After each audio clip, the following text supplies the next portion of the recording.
বেলডাঙ্গায় খবর সংগ্রহ করতে গিয়ে আক্রান্ত সাংবাদিক। মুর্শিদাবাদের বেলডাঙ্গা থানার বেগুনবাড়ি গ্রামে প্রাচীর চাপা পড়ে এক শ্রমিকের মৃত্যু ও 4 শ্রমিক গুরুতর আহত হওয়ার ঘটনার খবর সংগ্রহ করতে গিয়ে আক্রান্ত হলেন সাংবাদিক শেখ সাইদুর রহমান। তিনি জানান, আজ সকাল প্রায় 10:30 ঘটনাস্থলে পৌঁছানোর পর পিয়ারুল নামে এক ব্যক্তি জোরপূর্বক তার মোবাইল কেড়ে নেয়। এরপর পিয়ারুল ও তার ছেলে করিম মিলে তাকে মারধর করে। এলোপাথারি লাথি ও ঘুষি মারা হয় সাংবাদিককে। ঘটনায় আজ সন্ধ্যায় বেলডাঙ্গা থানায় বাবা ছেলের বিরুদ্ধে লিখিত অভিযোগ দায়ের হয়েছে। মুর্শিদাবাদ ডিজিটাল মিডিয়া ফেডারেশন ঘটনার তীব্র নিন্দা জানিয়ে 72 ঘন্টার মধ্যে দোষীদের বিরুদ্ধে ব্যবস্থা না নিলে কঠোর পদক্ষেপের হুঁশিয়ারি। কি হয়েছিল আপনার? আমার বাড়ির থেকে কিছুটা দূরত্বে, খুব বেশি দূরত্ব নয়, আমার কাছে একটা খবর এসে পৌঁছালো যে নির্মাণ কাজ করতে করতে পাঁচিল চাপা দিয়ে কিছু মানুষ মারা গেছে বা চাপা পড়ে গেছে। সেই খবর শুনে আমার কাছেই মোবাইলটা ছিল, আমি লাইভটা শুরু করেছি।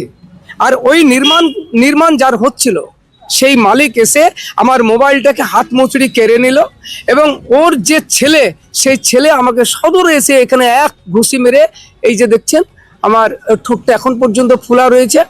তো আমি যখন, ওর নাম হচ্ছে করিম শেখ আর ওর বাবার নাম হচ্ছে পিয়ার। তো আমি যখন মাটিতে পড়ে গেলাম, তখন মাটিতে যখন আমি পড়ে গেলাম তো আমার তখন জ্ঞান হারার মতো অবস্থা। এক ঘুষি মেলো, মাটিতে পড়ে গেলাম, জ্ঞান হারার মতো অবস্থা। এমতো অবস্থায় আমাকে এখানে একটা লাথি মেলো। কোনো একজন ব্যক্তি, আমি ঠিক স্মরণে আসছে না, আমাকে তুললো। এমনই একটা পরিস্থিতির সিচুয়েশন আমাকে তৈরি করলো যে ওখান থেকে যেন আমাকে মেরে শেষই করে দেবে, এরকম একটা পরিস্থিতি।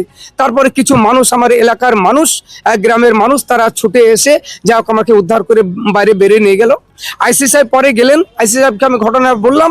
আইসি সাহেব আমাকে বললো তো ইমিডিয়েটলি আপনি একটা থানায় কমপ্লেন করুন, ব্যাপারটা দেখছি। এই পর্যন্ত। থানায় কি কেস করলেন? হ্যাঁ, থানায় এফআইআর করলাম, কেস করলাম।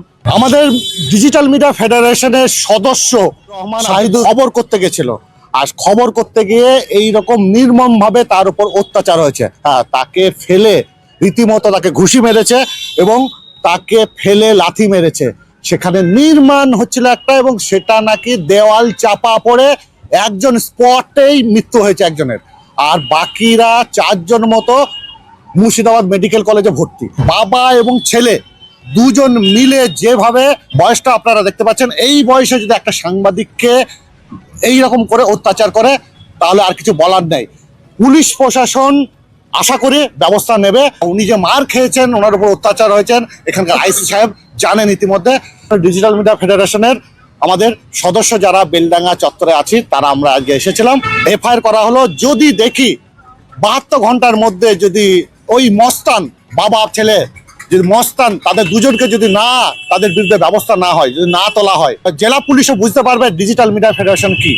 তার কারণ এর আগেও আপনারা জানেন যে আমাদের সক্রিয় শুধুমাত্র মুর্শিদাবাদের 120 জন সাংবাদিক আছে, আর গোটা পশ্চিমবঙ্গে তো 500 থেকে 600। ডিজিটাল মিডিয়া এখন ডিজিটাল হচ্ছে, ডিজিটাল যুগ। মেইন স্ট্রিমে যে কোনো চ্যানেল এখন ডিজিটালে চলে এসেছে, অর্থাৎ আমাদের কোনো মতে আলাদা করা যাবে না। আর এই সংবাদ মাধ্যমের কে যেহেতু বলা হয় চতুর্থ স্তম্ভ গণতন্ত্রের, আর তার উপরে এই বয়সে আমিও হয়তো এইভাবে সাংবাদিকতা করতে পারবো নাকি আমি জানি না, তবে এই বয়সে উনি সংবাদ সংগ্রহ করতে গিয়ে সেখানে ছবি করছিলেন, উনি ওখানে লাইভ সম্প্রচার দেখাচ্ছিলেন, আর তার জন্য ওনার উপর আক্রমণ এসেছে। আমরাও বলে দিলাম 72 ঘন্টার মধ্যে যদি উনার এই ব্যবস্থা না হয় এবং ওই 2 আসামিকে যদি না তোলে, ভবিষ্যতে ডিজিটাল মিডিয়া ফেডারেশন কি আগেও দেখিয়েছি, আবারও দেখাবো। আমাদের কি করতে হয় সেটা আমরা ভালো করে জানি। আমি স্বপন কারিকর, মুর্শিদাবাদ ডিজিটাল মিডিয়া ফেডারেশনের সভাপতি।